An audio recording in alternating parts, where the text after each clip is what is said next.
누구든지 예수가 그리스도심을 믿는 사람은 하나님에게서 난 사람입니다.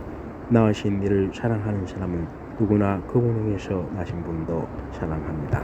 우리가 하나님을 사랑하고 그분의 계명을 지키면 이것으로 하나님의 자녀를 사랑하는 것을 압니다. 하나님을 사랑한다는 것은 바로 그분의 계명을 지키는 것입니다. 그분의 계명은 부담스러운 것이 아닙니다. 하나님에게서 난 사람은 누구나 세상을 이깁니다. 세상을 이긴 힘은 이것이니 바로 우리의 믿음입니다. 세상을 이긴 사람이 누구입니까? 예수께서 하나님의 아들이심을 믿는 사람이 아닙니까? 그분은 물과 피로 오신 분 곧 예수 그리스도이십니다. 그분은 물로만 오신 것이 아니라 물과 피로 오셨습니다. 이것을 증언하는 이는 성령이십니다. 성령은 진리이십니다. 증언하시는 이가 셋인데 성령과 물과 피입니다. 이 셋이 서로 일치합니다. 우리가 사람의 정구도 받아들이는데 더 큰 하나님의 정거는 받아들이지 않겠습니까? 하나님의 정거는 이것이니 곧 하나님께서 자기 아들의 간에 이미 정언하신 것입니다. 누구든지 하나님의 아들을 믿는 사람은 자기 안에 정거를 갖고 있습니다. 그러나 하나님을 믿지 않는 사람은 하나님께서 자기 아들에 대해 정언하신 정거를 믿지 않았습니다. 그러기에 그분을 거짓말쟁이로 만들었습니다. 또한 그 증거는 바로 이것입니다. 곧 하나님께서 우리에게 영원한 생명을 주셨다는 것과 이 생명이 하나님의 아들 안에 있다는 것입니다.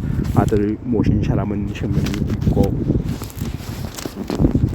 하나님의 아들을 모시지 않는 사람은 생명이 없습니다.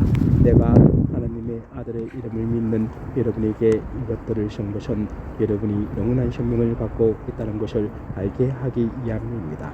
하나님을 향해 우리가 갖는 확신은 이것입니다. 곧 무엇이든지 우리가 그분의 뜻을 따라 구하면 하나님께서 우리가 구하는 것을 들으신다는 것입니다.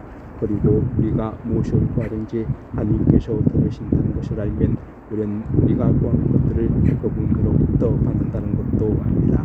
누구든지 자기의 형제가 죄를 짓는 것을 보거든 그것이 죽음에 이른 죄가 아니라면 하나님께 간구하십시오. 그러면 하나님께서 죽음에 이르지 않는 죄를 지은 우리에게 생명을 주실 것입니다. 죽음에 이른 죄도 있습니다. 내가 말하는 것은 그 죄에 대해 기도하라는 것이 아닙니다.